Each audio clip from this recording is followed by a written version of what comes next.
Sini 144 ni. Qad nara taqalluban. Baca sini. أعوذ بالله من الشيطان الرجيم قد نرى تقلب وجهك في السماء فلنولينك قبلة ترضاها فول وجهك شطر المسجد الحرام وحيثما كنتم فولوا وجوهكم شطره وإن الذين أوتوا الكتاب ليعلمون أنه الحق من ربهم وما الله بغافل عما يعملون ولئن أتيت الذين أوتوا الكتاب بكل آية ما تبعوا قبلتك وما أنت بتابع قبلتهم وما بعضهم بتابع قبلة بعض ولئن اتبعت أهواءهم من بعد ما جاءك من العلم إنك إذا لمن الظالمين الذين آتيناهم الكتاب يعرفونه كما يعرفون أبناءهم وإن فريقا منهم ليكتمون الحق وهم يعلمون الحق من ربك فلا تكونن من الممترين ولكل وجهة هو موليها فاستبقوا الخيرات أينما تكونوا يأت بكم الله جميعا إن الله على كل شيء قدير ومن حيث خرجت فول وجهك شطر المسجد الحرام وإنه للحق من ربك وما الله بغافل عما تعملون. Sesungguhnya kami melihat engkau kerap kali menengadah muka-mu ke langit, maka sesungguhnya kami akan memalingkanmu ke arah kiblat yang disukaimu. Nah, hadapkanlah mukamu ke arah Masjidil Haram ketika bersalat.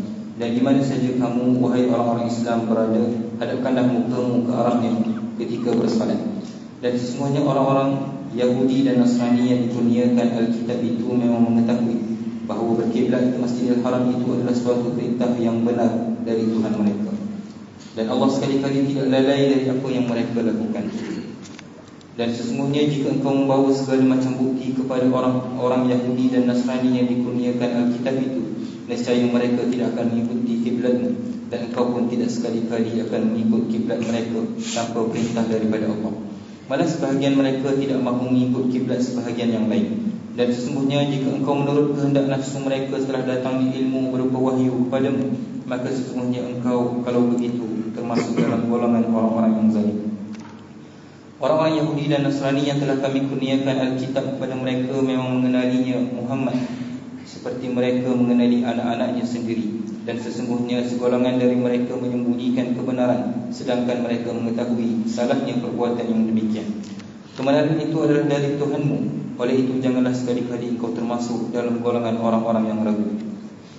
Dan bagi tiap-tiap umat ada arah kiblat yang ia menghadap kepadanya, maka berlumba-lumbalah kamu mengerjakan kebaikan, kerana di mana saja kamu berada, Allah tetap akan membawa kamu sekalian pada hari kiamat untuk menerima balasan. Sesungguhnya Allah Maha Kuasa atas segala sesuatu. Dan dari mana saja engkau wahai Muhammad keluar untuk mengerjakan sembahyang, maka hadapkanlah wajahmu ke arah Masjidil Haram, Kaabah. Sesungguhnya perintah berkiblat ke arahnya itu benar-benar sesuatu yang hak dari Tuhanmu. Dan ingatlah, Allah tidak sekali-kali lalai dari apa yang kamu lakukan. Qad nara taqalluba wajhika fis sama'. Dan kita sudah baca dah tu. Sudah baca dah. Sampai 2230 nota ni baca dah. Wa haitsu ma kuntum fawallu wujuhakum syatrah. Dan seterusnya. Dan di mana saja kamu, yakni wahai orang-orang Islam berada. Wa haitsu ma kuntum, di mana saja kamu berada, hadapkanlah mukamu ke arahnya. Ini ke arah Al-Masjidil Haram itu maksudnya ketika bersolat, bukan keadaan biasa dah, ketika bersolat. Sebab ni duk cerita tentang kiblat. Dan sesungguhnya orang-orang yang dikurniakan Alkitab itu, maksudnya ialah orang-orang Yahudi dan Nasrani, memang mengetahui bahawa berkiblat ke Masjidil Haram itu adalah suatu perintah yang benar dari Tuhan mereka, dan Allah sekali-kali tidak lalai dari apa yang mereka lakukan. Jadi ini ayat 144 yang kita belum selesaikan. Setakat 230 tu sudah dah. Kita tengok 231 pula. La ya'lamuna annahu al-haqqu min rabbihim. 231. Maksudnya ialah mereka mengetahuinya. Tahu macam mana? Ahli kitab dia tahu bahawa ini benar daripada Tuhan. Mereka mengetahuinya melalui kitab suci yang ada pada mereka. Di dalamnya ada disebutkan bahawa Nabi terakhir akan menghidupkan agama moyangnya, Nabi Ibrahim alaihissalam. Dia juga akan bersembahyang dengan berkiblat kepada kiblatnya, iaitu Kaabah. Dalam kitab-kitab suci sebelum Al-Quran ni ada dah sebut begitu. Ada dah sebut. Jadi masing-masing tak saya ikut kiblat orang. Dan sesungguhnya jika engkau membawa segala macam bukti kepada orang-orang yang dikurniakan Alkitab itu, nescaya mereka tidak akan mengikut kiblat. Dan engkau pun tidak sekali-kali akan mengikut kiblat mereka. Maksudnya tanpa perintah daripada Allah. Sebelum ni kita dah baca dah, Nabi SAW dengan para sahabatnya beberapa ketika telah menghadap ke arah Baitul Maqdis. Itu dengan perintah daripada Allah. Kalau nak kira tak berapa seronok juga asalnya. Sebab apa? Dah duduk di Mekah kan? Menghadap kepada Kaabah. Dan itulah kiblat Nabi Ibrahim, Nabi Ismail. Tiba-tiba Allah suruh palingkan ke sana. Malah sebahagian mereka tidak mahu mengikut kiblat sebahagian yang lain. Jadi orang-orang Yahudi memang menghadap ke arah Baitul Maqdis. Jadi kita menghadap ke arah Baitul Maqdis. Sementara tu baru ni dah sebut dah sekitar 17 bulan Nabi SAW dengan sahabat-sahabatnya mula-mula pergi ke Madinah tu menghadap ke arah Baitul Maqdis. Orang Yahudi memang menghadap ke situ. Tetapi orang-orang Nasrani tidak mahu terikat dengan arah tertentu. Sesetengah mereka pula menghadap ke arah Baitul Laham, Baitul Laham, di mana Nabi Isa alaihissalam dilahirkan. Mana sekitar Palestin itulah juga, sekitar Palestin itu. Lepas tu 233. Dan segolongan dari mereka menyembunyikan kebenaran. Mana orang-orang Yahudi itu mengenali Muhammad, kama ya'rifuna abna'ahum, seperti kenal anak-anak sendiri. Jelasnya, mana dalam kitab-kitab suci mereka tu jelas sangat tentang Nabi akhir zaman. Jelas sangat. Tapi jelas-jelas pun ada lah ni lah. Kitab Bible adalah ni tidaklah jelas, mana dia banyak selewengkan dah, dia ubah dah, tokok tambah dah. Kalau nak kira lah sebenarnya dia tak boleh lawan kitab agama Hindu lagi. Kitab-kitab agama Hindu tu lebih jelas lagi royak tentang Nabi akhir zaman. Di situ, daripada situ kita nak banyak perkara lah. Saya pun baca juga kitab-kitab Hindu dalam bahasa Sanskrit. Kitab Veda, ada 4 kitab Gita. Tak boleh lawan kitab dia lagi. Nak banding dengan ahlul kitab ni. Tapi Allah SWT kata dah, kena supaya kena anak ni, mana kena benar lah. Asalnya di dalam Bible itu banyak lagi, tapi sudah dibuang, sudah ditokok tambah. Tapi kalau nak kira kitab adalah ni tak boleh lawan kitab Hindu belaka. Dari segi terai sebut tu. Dan saya alhamdulillah telah tulis dah artikel ni, masuk dalam majalah ke apa dia gitu, tak ingat. Tentang Nabi Muhammad di dalam kitab-kitab agama Hindu. Oh jelas, dengan nama mak, dengan nama ayah, kawasan lagu mana, zaman lagu mana, sahabat dia ada berapa orang, jelas siapa kala ni dalam kitab dia. Sebab itu bagi ulama-ulama kita di India lah, mereka kata sebenarnya agama Hindu ni pun asalnya agama langit juga. Kita panggil agama langit lah. Supaya Yahudi Nasara tu agama langit, ia tidak serupa dengan agama Buddha. Kalau agama Buddha tu bukan agama langit sebenarnya, dia agama falsafah. Agama falsafah. Hindu tidak.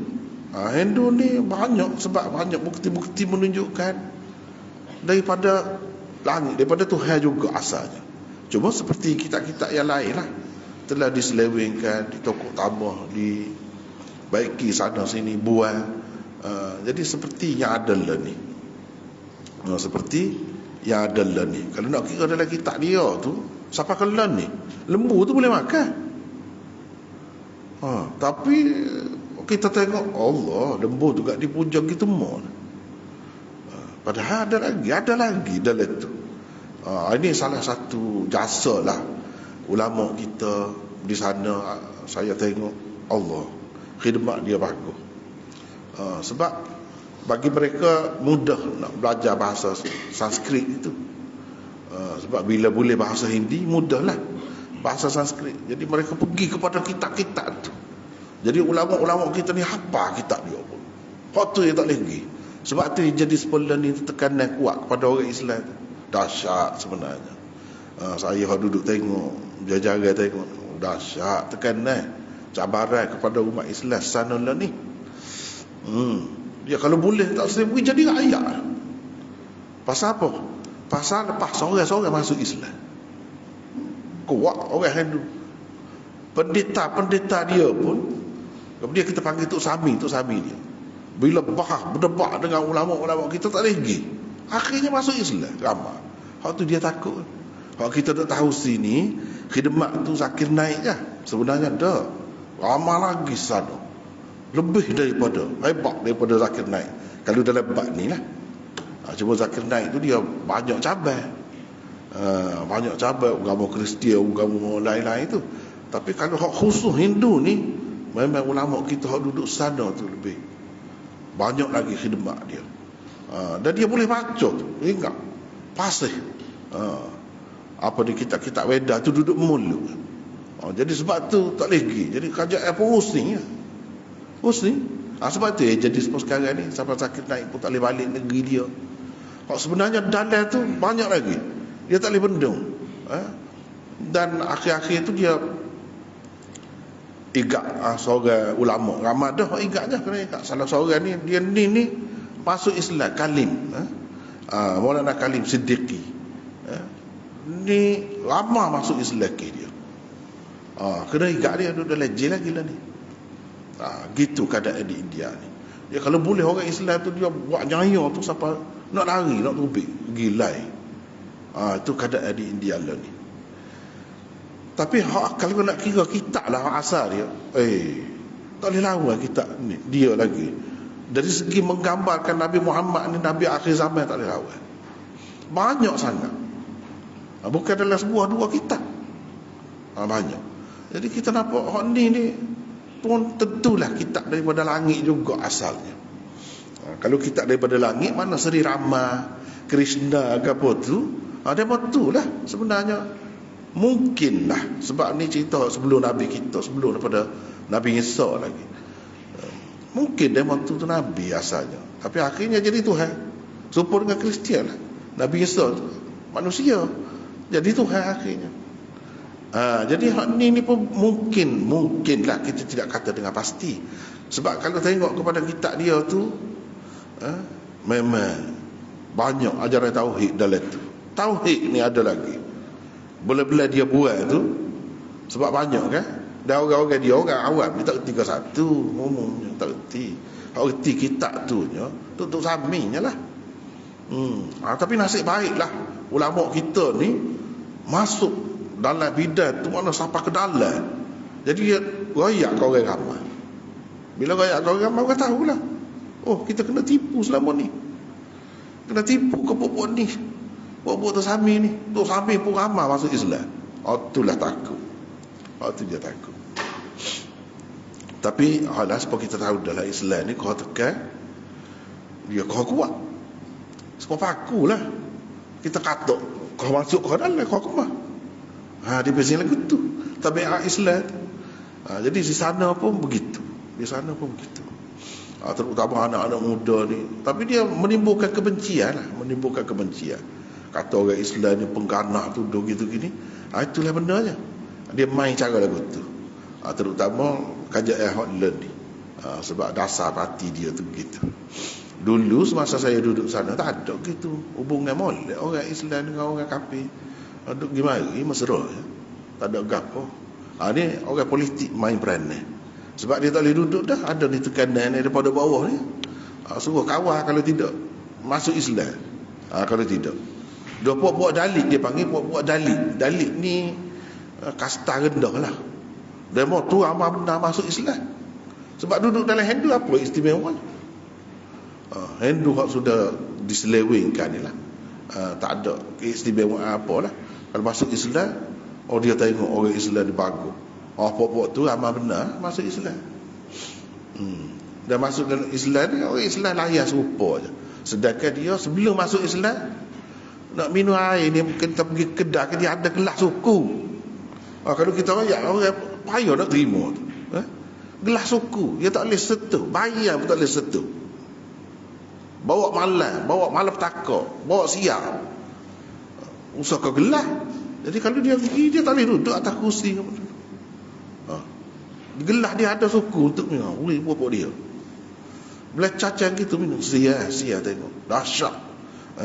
Akibat penyelewengan agama ni manusia jadi dahsyat sangat, teruk sangat. Sampai gitu atas nama agama. Atas nama agama berlaku.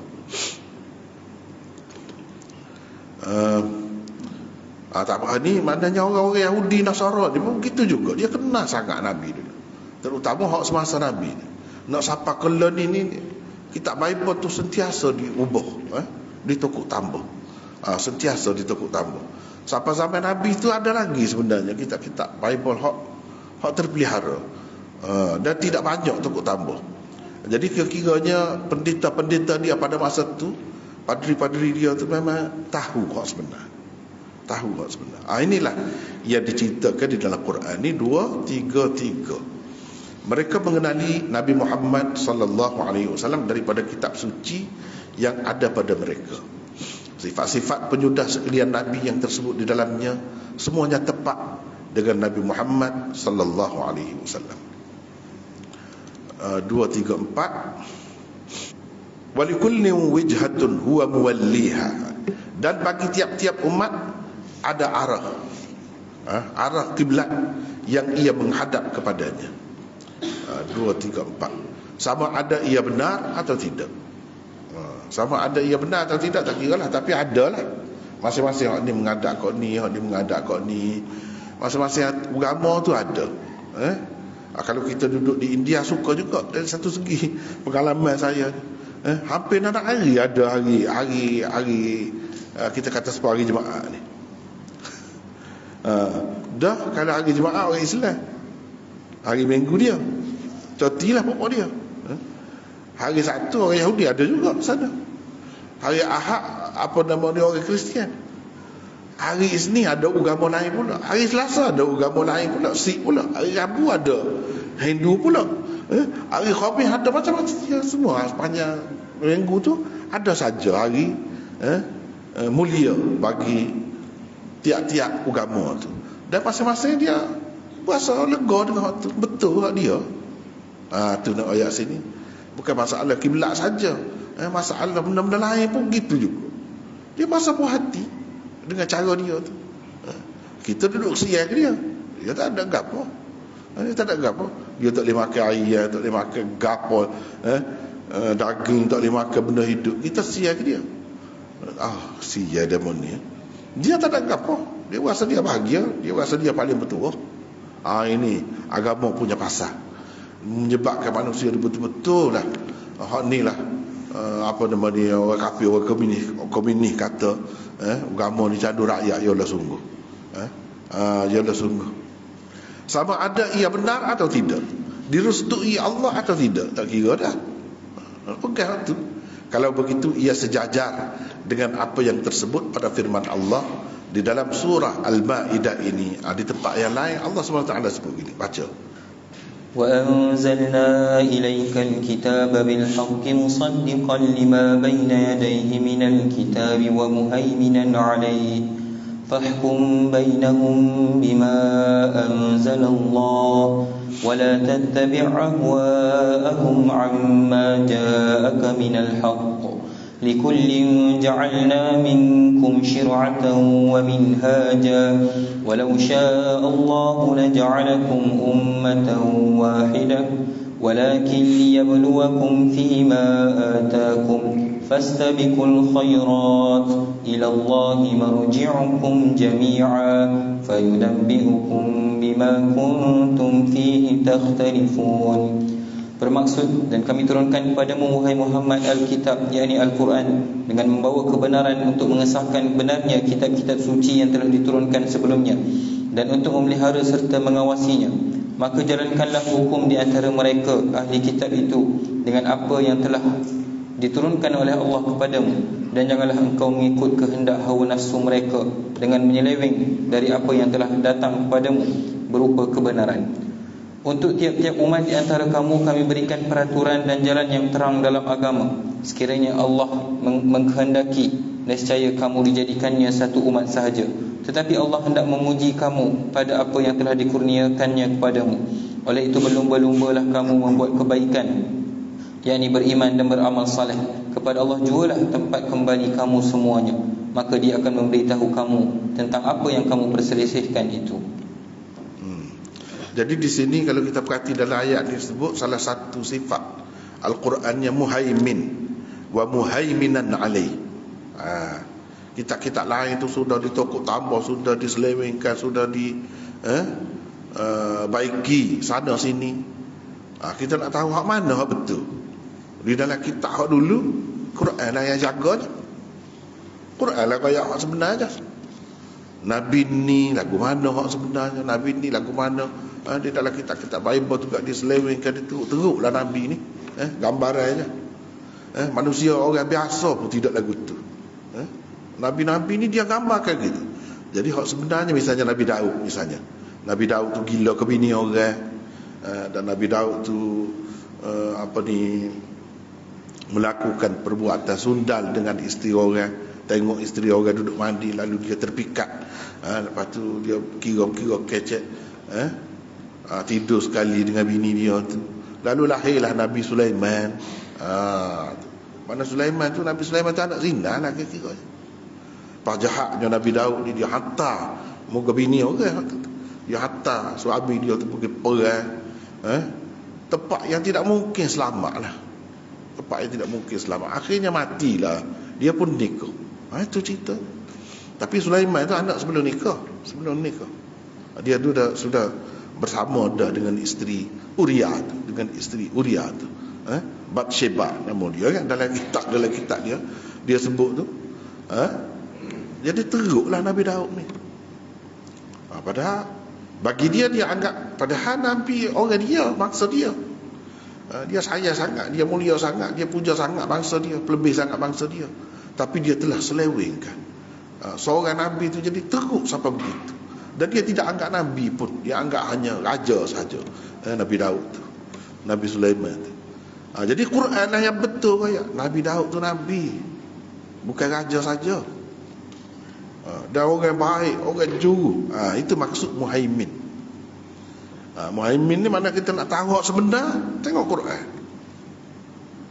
Hak ada dalam kitab-kitab dulu tu, hak tak betul tu, itu sudah diselewengkan, sudah dipesongkan. Nak tahu hak sebenar dalam apa perkara, dalam bab ketuhanan kau, dalam bab kenabian kau, hak betul, hak layak dengan seorang Nabi, layak dengan Tuhan, kena tengok Quran. Itu makna muhaiminan alaih. Itu salah satu sifat Quran. Dia membenarkan kitab-kitab dahulu. Pada dasarnya, secara umumnya membenarkan. Memang kitab-kitab itu daripada Allah. Tetapi bukan membenarkan hak kemudian tu, tak. Hak kemudian yang sudah diselewengkan tu, tak. Hak asal. Ayatnya kitab ni pun daripada Allah juga asalnya. Gitu je lah.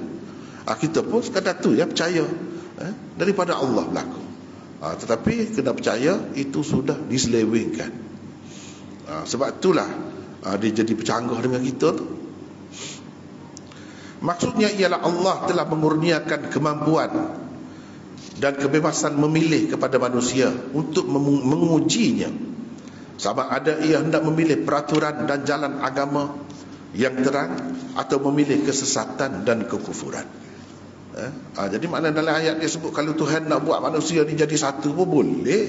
Walau sya'allah la ja'alakum ummatan wahidah. Boleh. Tuhan nak buat super satu agama, ikut Islam lah, boleh. Jadi hak berlaku ni bukan kerana Tuhan tidak berkuasa. Dengan kehendak Tuhan berlaku. Kehendak Tuhan di mana? Tuhan bui manusia tu ada sifat memilih. Ada sifat memilih. Tidak semua malaikat tak boleh nak pilih.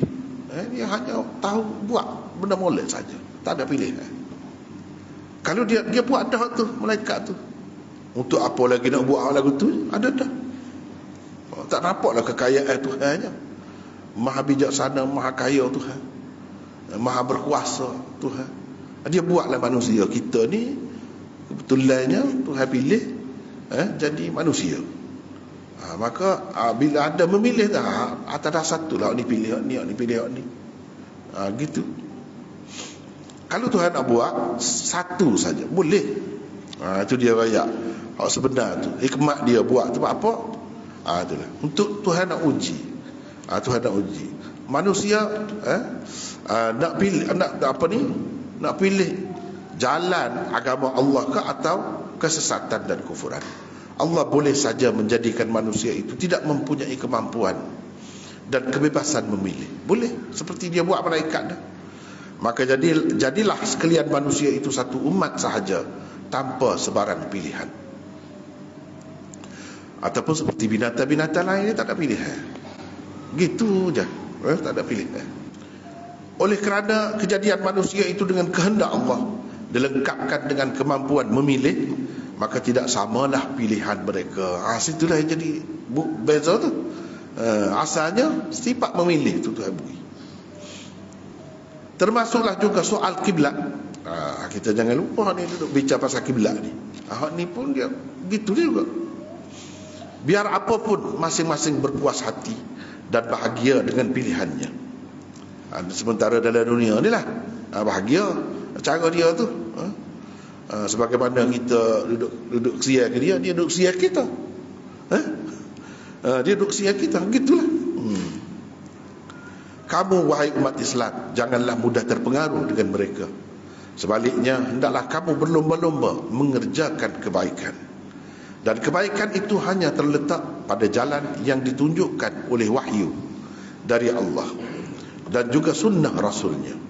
Wahyu dari Allah menghendaki umat akhir zaman menghadap ke arah Al-Masjidil Haram atau Kaabah.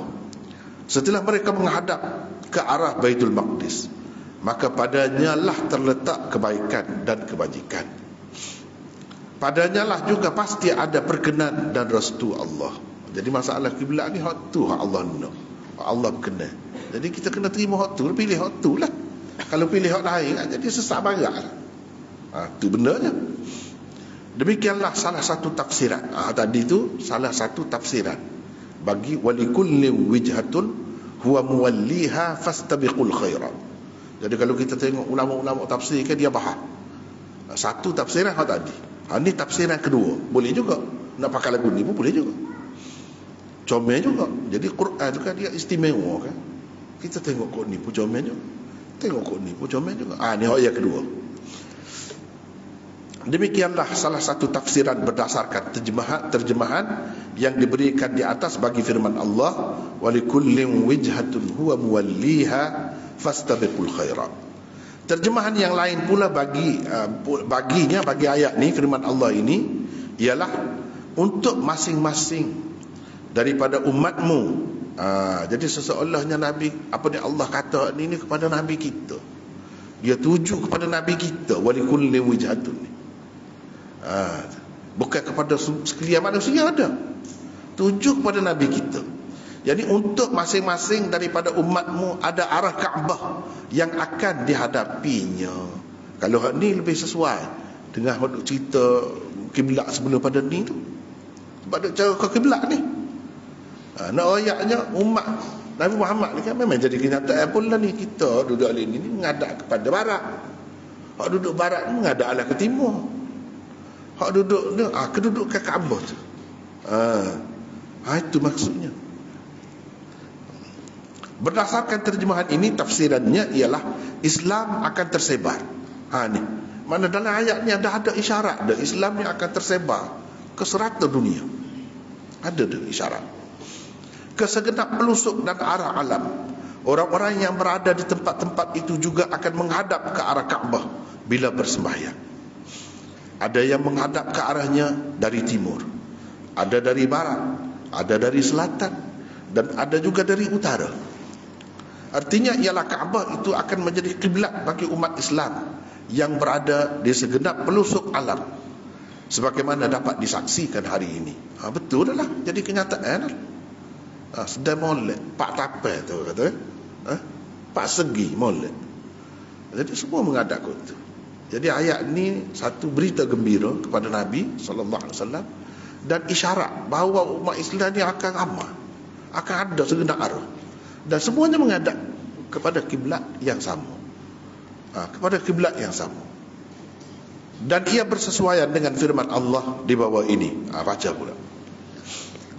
بل متعنا هؤلاء وآباءهم حتى طال عليهم العمر أفلا يرون أنا نأتي الأرض ننقصها من أطرافها أفهم الغالبون.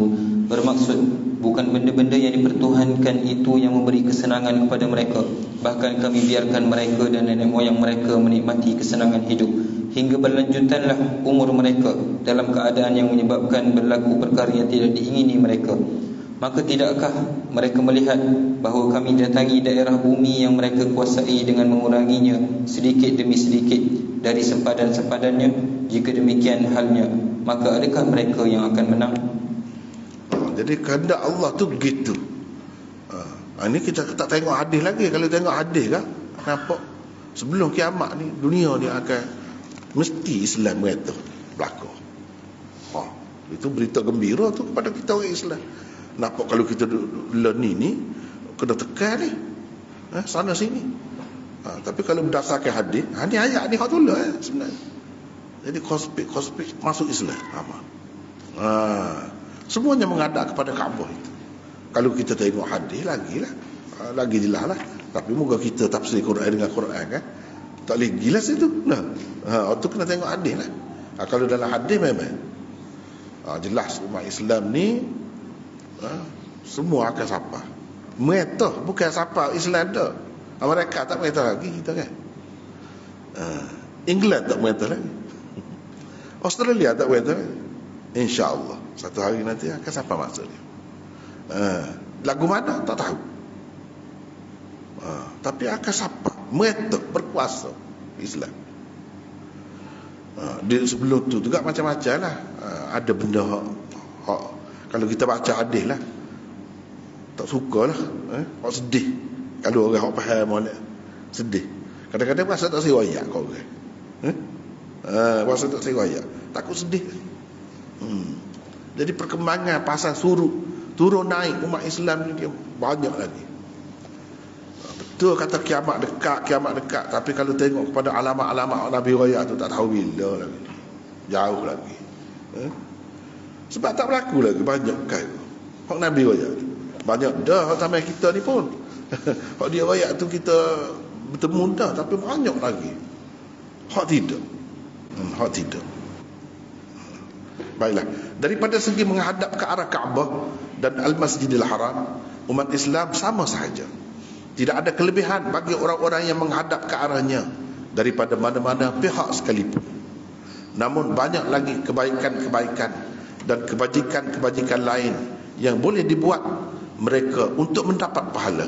Fastabiqul khairat, untuk mendapat pahala selain menghadap ke arah Kaabah yang tertentu ketika bersalat, maka hendaklah mereka berlomba-lomba mengerjakannya. Janganlah berasa kita kurang, kita duduk alik timur ni, kita menghadap ke arah barat. Ni kurang sebab apa? Tak betul lah alik tapai dia tu kena Hajarul Aswad kau bisanya. Supa je. Supa dalam dunia ni masjid mana-mana pun supa. Tak ada kelebihan satu masjid daripada satu masjid yang lain. Supa. Tak perlulah kita gomong nak pergi masjid Pasir Putih kau, sebab dapat pahala banyak. Supa je. Supa juga menghadap kiblat ni, kita duduk arah mana? Arah timur ke barat, barat ke timur ke, selatan ke utara ke. Supa je.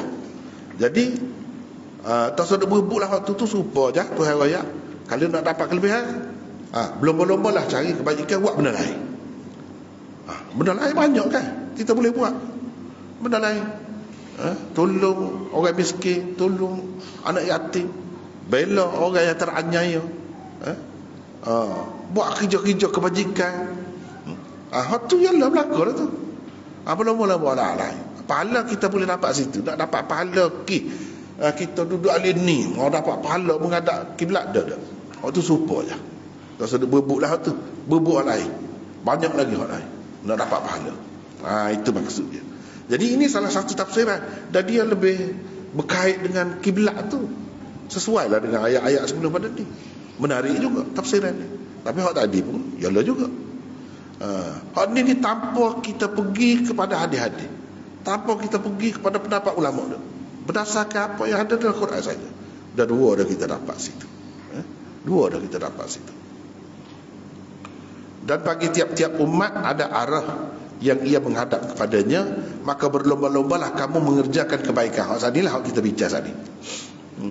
Lepas tu, kerana di mana saja kamu berada, Allah tetap akan membawa kamu sekalian pada hari kiamat untuk menerima balasan. Kita duduk sini menghadap ke barat, orang duduk di barat menghadap ke timur. Bila semaya tu, semua ni nak menghadap Tuhan belaka. Supa je.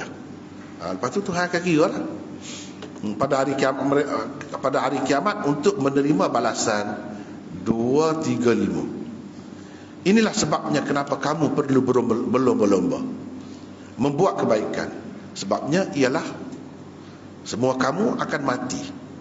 Biar di mana pun kamu berada, duduk di mana pun, semua kamu akan kembali kepada Allah. Setelah mati, kamu akan diberikan balasan bagi segala kebaikan dan kebajikan yang telah dilakukan olehmu semasa di dunia dahulu. Inilah juga mafhum yang terhasil daripada ayat ke-48 surah Al-Ma'idah. Jadi kita cuba cari Quran jugalah.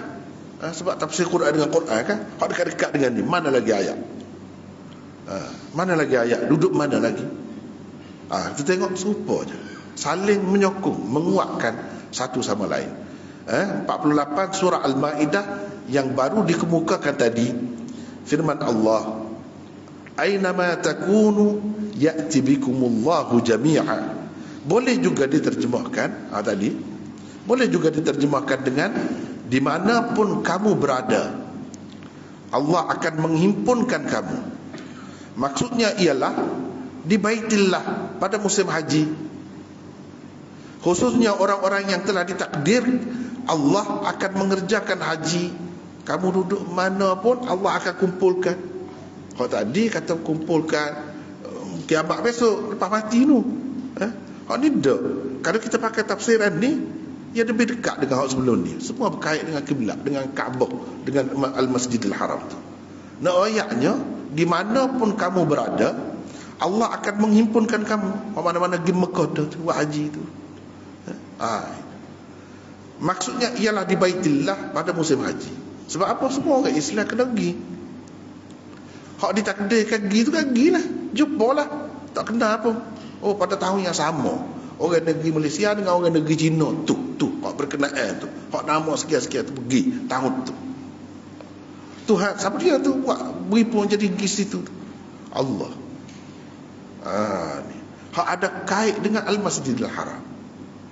Hak ada kaitnya bila orang pergi tu kat kita awas situ. Pakai dua tawas situ, tak tahu mari mana. Tuhan kumpulkan, Allah himpunkan manusia di situ. Jadi itu menarik juga. Jadi kalau pakai tafsiran ni, dia sesuai pula dengan ayat yang lain di tempat lain. Cuba tengok ni. Kerana Allah berfirman, baca Hudzaifah. وَإِذْ جَعَلْنَا الْبَيْتَ مَثَابَةً لِلنَّاسِ وَأَمْنًا وَاتَّخِذُوا مِن مَّقَامِ إِبْرَاهِيمَ مُصَلًّى وَعَهِدْنَا إِلَى إِبْرَاهِيمَ وَإِسْمَاعِيلَ أَن طَهِّرَا بَيْتِيَ لِلطَّائِفِينَ وَالْعَاكِفِينَ وَالرُّكَّعِ السُّجُودِ. Dan kenangilah ketika kami jadikan rumah itu sebagai pusat perhimpunan manusia dan tempat yang aman. Dan jadikanlah dari makam Ibrahim itu tempat salat. Dan telah kami perintahkan kepada Ibrahim dan Ismail, bersihkanlah rumahku, yakni Kaabah di Mekah, untuk orang-orang yang tawaf dan orang-orang yang tinggal tetap di sana, juga untuk orang-orang yang rukuk dan sujud, yakni bersembahyang. Allah juga berfirman, baca lagi. وَأَذِّنْ فِي النَّاسِ بِالْحَجِّ يَأْتُوكَ رِجَالًا وَعَلَى كُلِّ ضَامِرٍ يَأْتِينَ مِنْ كُلِّ فَجٍّ عَمِيقٍ. Bermaksud, dan serukanlah umat manusia untuk mengerjakan ibadat haji. Nescaya mereka akan datang kepadamu, yakni ke rumah Tuhanmu, dengan berjalan kaki dan dengan menunggang berjenis-jenis unta yang kurus, yang datangnya dari berbagai jalan dan ceruk rantau yang jauh. Jadi semua ni dia saling berkait ni. Maksud Allah himpun di sana, di Mekah tu, di Baitillah tu berhimpun apabila pergi buat haji. Jadi sesuai lah, Allah suruh Nabi Ibrahim suruh kan. Suruh Nabi Ibrahim suruh, marilah buat kerja haji ni belaka, adzim finna. Nak suruh lah ke mana? Itu kalau kita pergi hadis jauh lagi pergi. Mana-mana pergi ke Mekah dah tu, akan pergi tu, tak kedai akan pergi tu, siapa seru ke dia? Seru Nabi Ibrahim. Tuhan kata seru. Setakat mana kamu boleh seru. So keliling seru. Kiri kanan seru, panggil. Ni hak seru Nabi Ibrahim ni orang pergi. Hak semasa Quran itu orang duduk pakai unta. Jadi sebab tu sebut unta. Daripada segenap curug mari pergi ke Baitillah, selain daripada dapat bersembahyang di situ, seperti sebut dalam ayat sini, tawaf juga boleh buat di situ. Pergi tu naik ke apa? Zaman dulunya naik unta. Unta hak apa kita kata, hak segar, hak kemah molek tu ada juga. Unta hak kurus pun, hak tu dia ada pergi hak tu zaman dulu. Lepas tu pergi, kemudian tu naik kapal pula. Mula-mula kapal layar. Lepas tu kapal ni enjin ni, pakai enjin ni. Zaman saya pergi ke India dulu, saya terus sekali dengan Mok Ayah. Mok Ayah pergi alah ke Mekah, saya pergi alah ke India. Tu terus sekali. Sama-sama naik kapal di Pulau Pinang. Itu cerita ni. Naik kapal di Pulau Pinang. Jadi dia naik kapal pergi alah ke Mekah, saya naik kapal pergi ke India mengaji. Itu cerita. Masa tu naik kapal lagi, tahun 60-an tu. Naik kapal lagi. Lepas tu naik kapal terbang pula. Tapi pergi situ juga, pergi nak buat benda yang sama juga, buat haji. Dan berhimpun lah masing-masing. Daripada dulu lagi pun, segenap negeri, rata-rata mari pergi situ. Boleh jumpa lah situ. Hak tak biasa tubik kapung dia pun, hak tak biasa usaha itu orang sampai dulu kan duduk kapung, pergi tengok orang lagu lain, rupa kecek pun bahasa lagu lain, makan minum, cara duduk bangun pun lagu lain. Islam belaka. Adik-beradik kita, saudara kita belaka. Paling tidak dia kenal situ. Orang biasa dah pergi rata ritis pun bila ni melancung sana sini, tu tak kira lah tu kan. Biasa geledah. Paling tidak orang Islam ni dengan sebab wajibnya haji ni, jadi tahu benda tu. Jadi berkenalan juga, kelih saja, senyum-senyum, tak erti nak kecek. Tapi adik-adik kita, saudara kita belakang, rupa macam-macam, tak serupa. Kalau sebelum tu tak ada tengok, boleh tengok situ. Tu Allah SWT buat hikmah dia tu. Hikmah dia. Kalau dia naknya lebih tinggi lagi daripada tu. Itu muktamar agung orang Islam. Situ orang kafir tak boleh pergi benar. Pak kita orang Islam buat apa? Sekadar hak tu buat tu pun okey dah. Siapa dah maksudnya hak asas tu. Tapi hak nak ajar sebenarnya hikmah di sebalik tu banyak lagi. Kalau dibuat hak tu sungguh umat Islam ni kuat jadi. Dari segi apa segi sekalipun kuat. Tapi masalah lah apabila kita bahasa pun tak boleh, tidak boleh bersatu, tidak sekuat bahasa Inggeris. Kalau bahasa Inggeris tu gimana bahasa mana boleh kecek bahasa Inggeris. Bahasa Arab ni tidak gitu. Padahal kita Islam belaka. Situ dulu baru boleh kecek, barulah ada alat perhubungan. Kalau tidak lagu mana kelih saja. Nak beca ni benda halu-halu ni dia kena dalam benar. Tak boleh tahu boleh buat beli minum air restoran nak minta nasi tak apa lagi hak tu tak padah hak tu dia kena lebih lagi barulah boleh duduk dalam muktamar.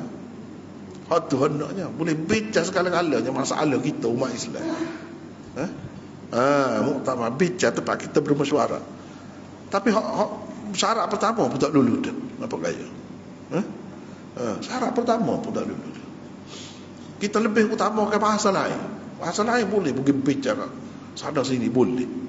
Duduk dalam apa ni kita kata mesyuarat, majlis mesyuarat, bincang. Seminar tu seminar ni. Tapi hak ni tak boleh. Sebab apa? Situ benda. Jadi orang Islam kena menuju ke arah tu. Kira-kiranya lagu mana Islam ni boleh meretah akan datang. Hak tu. Dia situ dulu ustaz. Dan orang kafir nak pecah. Itulah usaha dia. Bila dia buat negara ni jadi negara bangsa penjajah ni, Arab tu jadi pecah. Jadi kalau Arab sana kecek orang sini tak faham. Sama Arab. Siapa gitu sekali dia buat. Lepas tu duduk bangga dengan kebangsaan dia lah masing-masing tu. Nak menegakkan budaya dia terpisah. Dia cuba pisah gitu. Tetapi pisah tak berjaya. Siapa Kelan ni tak berjaya. Dia nak suruh jadi suku terus bahasa. Sebab apa? Bahasa kita ni buku ni semua bahasa supo. Bahasa Fusha belaka. Dia tak boleh bagi tu. Tak siapa ke situ. Kecek ni lagu lain dah memang tak faham. Ni tak faham sama-sama Arab. Faham dah lagi kali yang tidak Arab. Tak faham. Tetapi kalau baca kita supo, hak tu tak sampai ke situ. Dia boleh bagi. Maknanya asas kita ni Quran ni bahasa Arab Fusha masih kuat lagi asas dia. Selagi hak ni tidak berubah, hak ni tetap di tempat dia, insya-Allah kita boleh kembang lagi. Boleh berkembang, boleh bersatu semula. Hak asalnya Arab satu tapi jadi pecah. Lepas tu bangsa-bangsa kita ni pun pecah juga. Sebab apa dia buat negara bangsa dia panggil. Lepas tu timbul pula semangat nasionalis pula. Nasionalis Indonesia, nasionalis Malaysia, paluh pula. Padahalnya kecek bahasa sama. Rupa pun sama. Halik sial boleh kau orang ada. Padahal kau kita juga asalnya. Masih lagi duk kecek seperti kita lagi. Nak rayaknya keadaan Islam tu. Pecah jadi. Tak apalah. Wa min haitsu kharajta fawalli wajhaka syatr al-masjidil haram. Dari mana saja engkau wahai Muhammad keluar, yakni untuk mengerjakan sembahyang, maka hadapkanlah wajahmu ke arah Masjidil Haram. Mana baca dah ke tidak? Dah lagi. Baca. Mana ayat dia? ومن حيث خرجت فول وجهك شطر المسجد الحرام وحيثما كنتم فولوا وجوهكم شطره لئلا يكون للناس عليكم حجة إلا الذين ظلموا منهم فلا تخشوهم واخشوني ولأتم نعمتي عليكم ولعلكم تهتدون كما أرسلنا فيكم رسولا منكم يتلو عليكم آياتنا ويزكيكم ويعلمكم الكتاب والحكمة ويعلمكم ما لم تكونوا تعلمون فاذكروني أذكركم واشكروا لي ولا تكفرون يا أيها الذين آمنوا استعينوا بالصبر والصلاة إن الله مع الصابرين ولا تقولوا لمن يقتل في سبيل الله أموات بل أحياء ولكن لا تشكرون ولنبلونكم بشيء من الخوف والجوع ونقص من الأموال والأنفس والثمرات وبشر الصابرين الذين إذا أصابتهم مصيبة قالوا kita teruskan tadi wa min haitsu kharajta mana ni. Dan dari mana saja engkau wahai Muhammad keluar untuk mengerjakan sembahyang, maka hadapkanlah wajahmu ke arah Masjidil Haram, yakni Kaabah. Dan di mana saja kamu sekalian umat Islam berada, maka hadapkanlah wajahmu ke arahnya ketika bersembahyang, supaya tidak ada lagi sebarang hujah yang dapat digunakan orang terhadapmu, kecuali orang-orang yang zalim di antara mereka, ada saja yang mereka jadikan alasan. Maka janganlah kamu takut kepada mereka, maka hendaklah kamu takut kepadaku sahaja, dan supaya aku sempurnakan nikmatku kepadamu, dan juga supaya kamu mendapat petunjuk. Nikmat berkiblatkan Kaabah yang kami berikan kepadamu itu, sebagaimana nikmat kami mengutuskan kepadamu seorang Rasul dari kalanganmu, iaitu Muhammad, yang membacakan ayat-ayat kami kepadamu, membersihkan jiwamu, dan mengajarkan kepadamu kitab Al-Quran dan Al-Hikmah, serta mengajarkan kepadamu apa yang belum kamu ketahui berhubung dengan agama. Pada sekali. Jadi dari mana saja engkau keluar, yani untuk mengerjakan sembahyang, maka hadapkanlah wajahmu ke arah Masjidil Haram. Inilah perintah-perintah Allah di dalam Quran supaya menghadap kiblat ketika bersolat. Di sini duduk sini lah. Belakangnya duduk sini. Dia itulah keistimewaan Al-Quran, dia tidak banyak sebenarnya. Kalau kita duduk buat anak hari menghadap kiblat, duduk sini je. Kita kata stopok sini. Saka misalnya, duduk ayat An-Nisa je, sekitar tu je, dalam pipi lebih gitu je. Satu muka surat lebih, tu je lah. Jadi satu ilmu, satu bidang yang luas, ilmu faraid, situ je. Pakai pula ni, kalau kita belajar hadis, belajar fiqh pula, wahnya ni je ayat dia. Jadi untuk kita tahu hak asas tu, pada hak ni dalam Quran dia sudah ada. Hak kita duduk buat tu, semaya macam-macam lah, semaya raya, semaya tarawih, semaya apa, semua menghadap tu belaka. Semua hak kata semaya kau tu lah menghadapnya. Tidak semaya fardu saja. Duduk sini lah, mudah je. Duduk sini, tak ada banyak. Dan dari mana saja engkau keluar untuk mengerjakan sembahyang, maka hadapkanlah wajahmu ke arah Masjidil Haram. Masjidil Haram tu Kaabah lah, Baitullah orang panggil juga. Dan di mana saja kamu sekalian umat Islam berada, maka hadapkanlah wajahmu ke arahnya, yakni ketika bersembahyang, supaya tidak ada lagi sebarang hujah yang dapat digunakan orang terhadapmu, kecuali orang-orang yang zalim di antara mereka, mana ada saja yang mereka jadikan alasan. Maka janganlah kamu takut kepada mereka, malah hendaklah kamu takut kepadaku sahaja, dan supaya aku sempurnakan nikmatku, wali utimma ni'mati alaikum, dan juga supaya kamu mendapat petunjuk. Jadi kita tengok 2, 3, 6 nota ada situ. Perintah berkiblatkan Al-Masjidil Haram ketika bersalat yang diberikan di dalam ayat ke-149 dan 150. Cepat hati, duduk sini belakang, adalah kepada orang-orang yang bermusafir. Kalau kita perhati, kepada orang yang bermusafir. Maknanya musafir, kalau tidak musafir menghadap kepada Baitullah. Kita tahu mana ada ayat ketika musafir kena menghadap kepada Baitullah. Wa min haitsu kharajta. Ni. Tidak musafir, wa haitsu ma kuntum fawallu wujuhakum syatrah. Duduk situ. Kita boleh tahu. Daripada Quran boleh tahu. Ketika musafir pun menghadap kiblat. Ayat mana? Wa min haitsu kharajta. Kharajta ni keluarlah. Keluar tu musafir lah. Jalanlah tu. Ikutlah tubik daripada mana pun. Tetap kena menghadap kiblat. Tu nak ayatnya. Dan kalau kita duduk setempat, di tempat kita, di kampung kita tak ada pergi mana-mana, kita tidak musafir, pun situ juga. Ayat duduk sini juga. Duduk sini. Dekat-dekat tu ya. Cuma perhati sikit ya. Perhati sikit ya. Nampak selalu perbezaan cara Tuhan menggambarkan itu. Ni untuk orang tidak musafir. Ni untuk orang musafir. Kalau kita pada tengok tu je, tak payah tengok.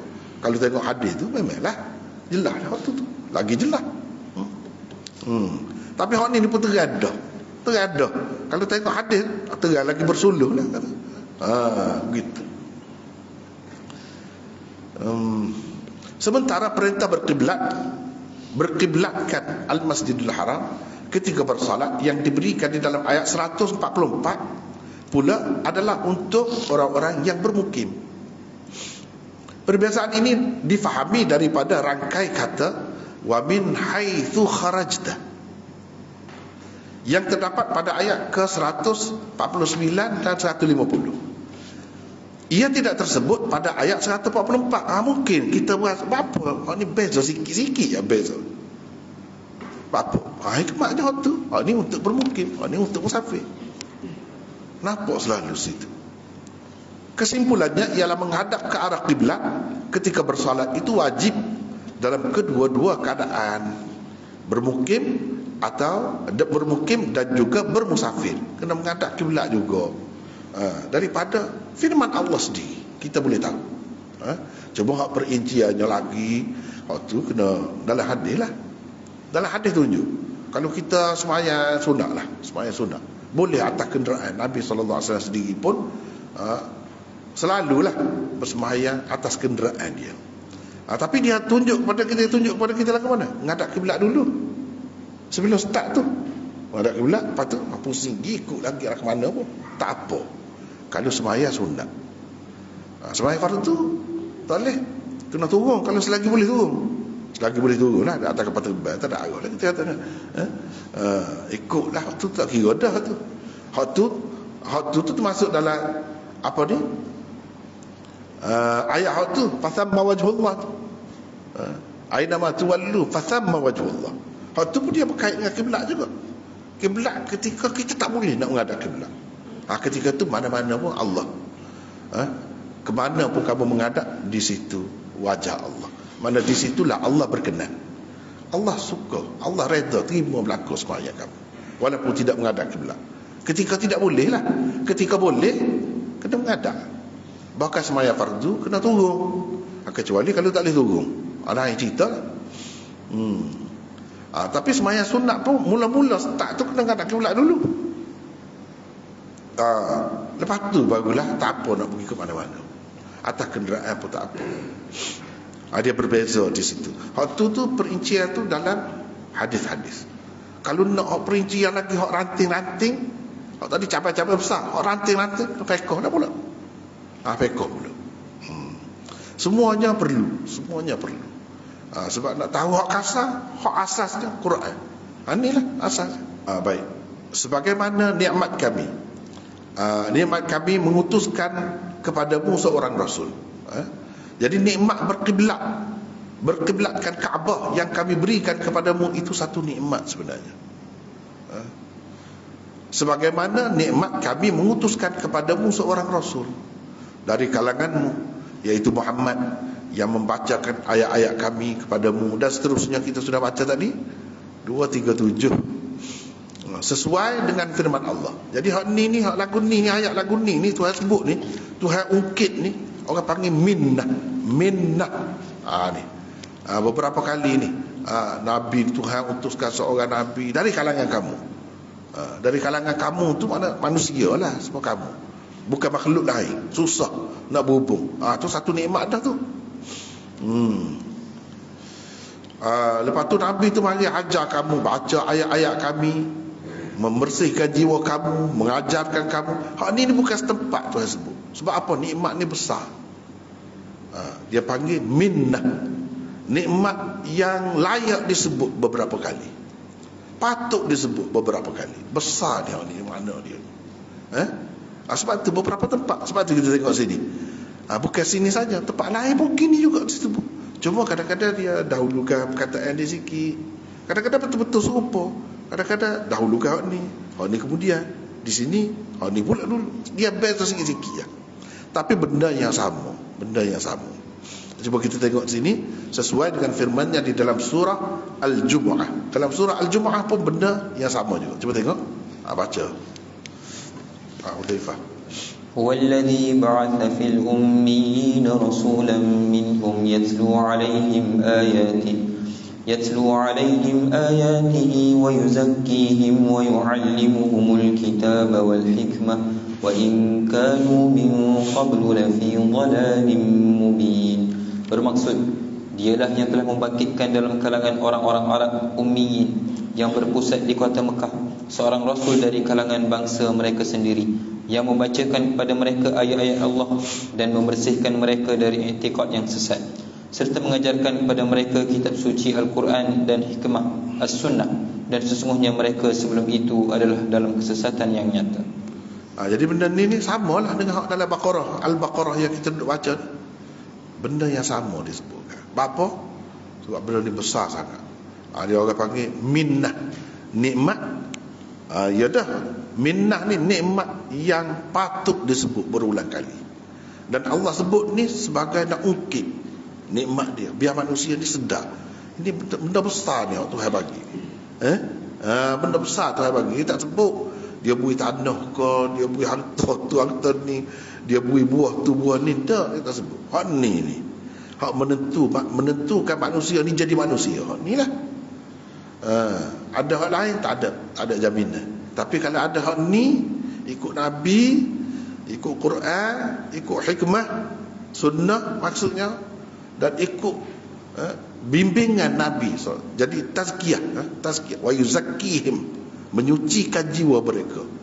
Macam-macam cara lah, dengan suruh puasa, dengan suruh kita bagi zakat, dengan suruh kita bersolat sunat dan sebagainya.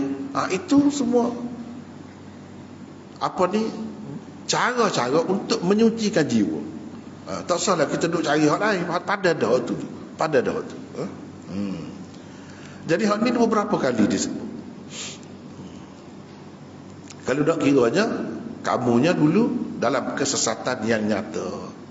Kalau nak harap kita nak cari mana satu syariat yang lengkap, nak buat so belum mudah. Sebenda. Pak kalau nikah ni cerah boleh ke tak boleh? Pak kalau boleh berapa kali, sekat berapa kali boleh? Hak tu pun payah dah. Tengok agama dalam dunia ni, masing-masing pilih. Hak ni pilih cerah macam mana tak apa. Hak ni boleh tak boleh cerah ke mana-mana. Akibat dia lagu mana? Situ kita boleh tengok dah. Tak boleh cerah, padahal tak sesuai. Tidak semestinya kedua-dua tu tak jogo. Orang cerah ni tidak semesti kedua-dua tu tak jogo. Dia ada hal dia sendiri tak sesuai. Jadi kalau paksa juga, bayangkan lagu mana?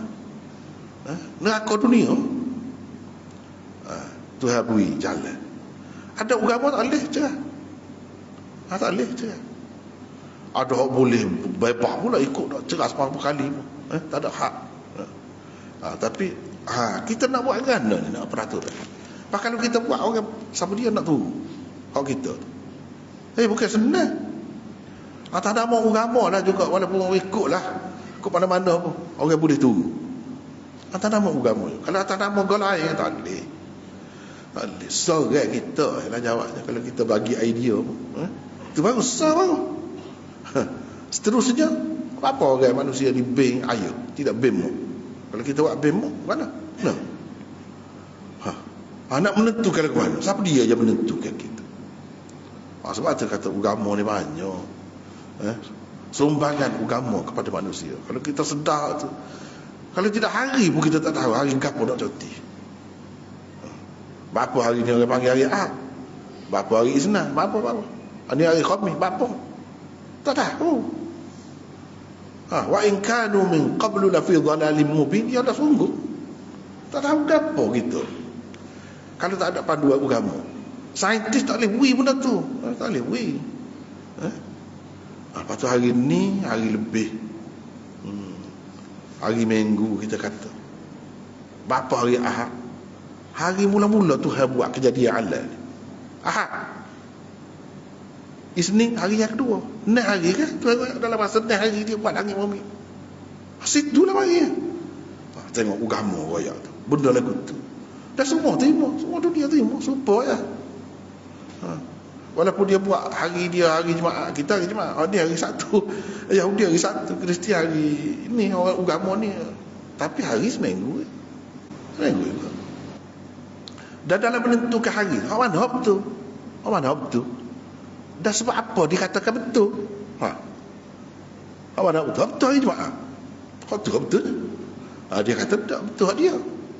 Masing-masing tu puas hati dengan hak masing-masing, tapi hak sebenar sebab apa? Sebab tu yang kita kata Hajar pula cerita tu pergi kelahi pula, tu biarlah tu. Jadi benda-benda bukan sekara lah ayatnya dalam hidup kita ni kan. Kalau tak ada panduan agama, nak makan apa? Gapo dia boleh makan, dia tak boleh makan. Tengok berapa ramai manusia tak makan kau satu benda hidup, tidak kenyang. Ada hak makan boleh makan belakang.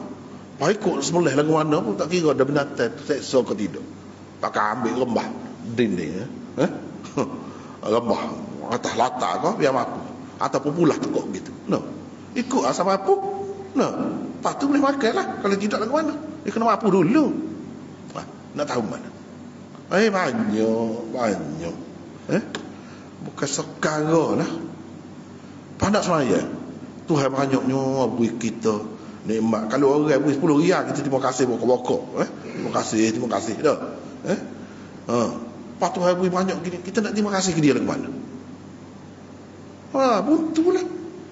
Kalau kita buat ibadat, terima kasih ke dia lah tu. Itulah cara terima kasihnya. Syukur aku panggil. Sebab gini, saya pernah tengok muka saya duduk di negeri apa ni, lubuk agama dalam dunia ni mari situ. Mari situ. Kesian tengok. Bapa ni pula. Kita kan bapa ni. Rupanya nak syukur kepada Tuhan lagu tu. Cara agama dia. Jadi dia duduk cacat perbok. Dah. Berterak. Dia olah tangan. Mana ujung tangan dia apa? Dia bangun, dia duduk situ lah pula. Berubah pula. Siapa kau kuih dia ni, bayangkan lagu mana tengah jalan tu, cemar dia. Kita kira gitu cara nak syukur kepada Allah. Macam-macam cara nak syukur kepada Allah ni. Ada dengan menyeksa, dengan cocok ni, tubik koni lidah ni, tubik koni cocok ni, sini kena lidah tubik koni.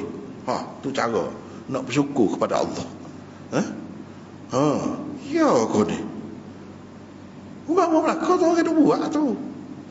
Kita apa tak buat? Mujur. Sebab Islam lah. Tak ada benda-benda mengaruh lagu tu. Sebab Islam. Kalau tidak kata orang muka lah macam-macam. Inilah kata. Sebab tu Tuhan sebut ni. Ya kita tidak jadi gitu tu apa. Sebab ni besarnya nikmat. Sebab tu dia ulang beberapa kali. Apa ni? Oleh itu ingatlah kamu kepadaku. Fadhkuruni azkurkum. Nescaya aku ingat pula kepadamu. Dengan menambahkan lagi nikmat. Dan bersyukurlah kepadaku. Dan janganlah kamu kufur terhadapku. Jadi nikmat Allah itu banyak, kita kena bersyukur. Memang semula jadi manusia ni kan, kalau orang buat baik ke dia, dia nak terima kasih. Tak boleh terima kasih, tak puas hati, nak jumpa juga. Gitu perasaan manusia ni. Tuhan buat dah semula jadi. Jadi lagu mana nak terima kasih kepada Tuhan? Hak tu pun satu hak. Satu hak. Kalau tak ada agama kan, ataupun ada agama pun agama lain lah selain daripada Islam. Macam-macam caranya. Nyanyi kita tengok Allah kesiannya. Hak lebihnya, kuih ni hak lebihnya hak paling tinggi. Hak paling tinggi. Atas puncak gunung kau jom nah. Hak letih-letih nak naik lagu mana? Cuba kita fikir dah. Nyanyi lah ke demo tu. Apa yang jadi kalau bawah tak boleh kau? Kalau bawah. Apa yang kena tinggi? Tuhan tak sapa kau bawah ni. Tak dengar kau. Kita kata kita tak kisah mana-mana, tapi nak ayat ada agama lagu tu kan susah tu. Nak naik tu pun Allah, kau sakit-sakit lutut tu apa lagu mana nak naik cara kan susah. Nak sembahyang nak duduk gini pun atas kursi dah. Kalau kau nak naik tangga, ada beratus anak tangga, nak naik ke puncak, apa lagu mana lah lagu ni. Tu nak bersyukur lah kau tu. Nak bersyukur lah kau tu.